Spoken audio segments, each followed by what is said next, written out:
We are about to embark upon a series of strange and exciting, dangerous adventures. Adventures that will lead us to all parts of the world.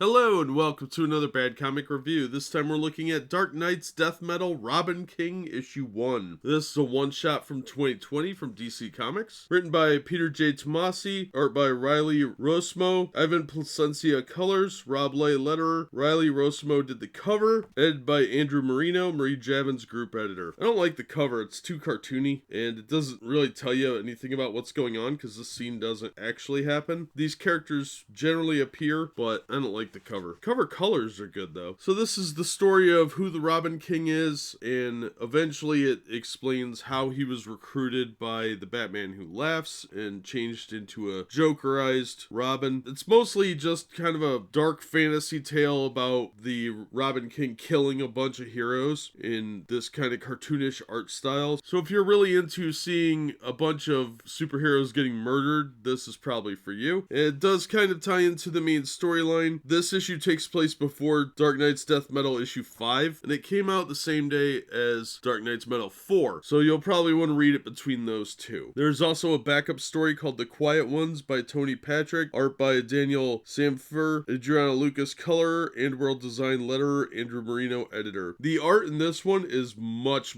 better, far superior, and this mostly focuses on the signal. It's a real short story. The buildings look like they're traced images, but it is a significantly better story than the main story, I thought, and it's focusing on a different version of Batman called Quietus, who's an amalgamation of 3 different people. That story was only okay, but the art was significantly better. I really don't like the art in the main story. I think it's very cartoony and something that would lend itself better to kids' books, and I think there are people that will give this to a young reader thinking it's intended for their age group, but it's really not. This is fairly gruesome. A lot of people die horrific deaths, and honestly I didn't think it was very good. I was kind of bored through the whole thing. The backup story has much better art and better concept, but even that couldn't save it, so I thought this was only mediocre. I didn't feel like I got my $6 worth. Get it out of a dollar bin. I don't think this one's worth adding to the collection of Dark Knight's Metal. This story is not critical to the main storyline, and I thought this was just a thrown together book that is just there to sell another one shot and pad the trade paperbacks. So I think you could skip this one pretty conveniently and not really miss anything in the primary story. I absolutely did not think it was worth the cover price or even half the cover price. I was just kind of bored with it, and I really hated the art. That'll do it for this one. Thank you so much for listening and supporting the channel. If you enjoyed the video, please hit the like button and don't forget to subscribe so you don't miss future reviews. If you'd like to help the channel in other ways, links to my Patreon, Streamlabs, and Teespring store are in the description. And as always, we hope to see you on the next one.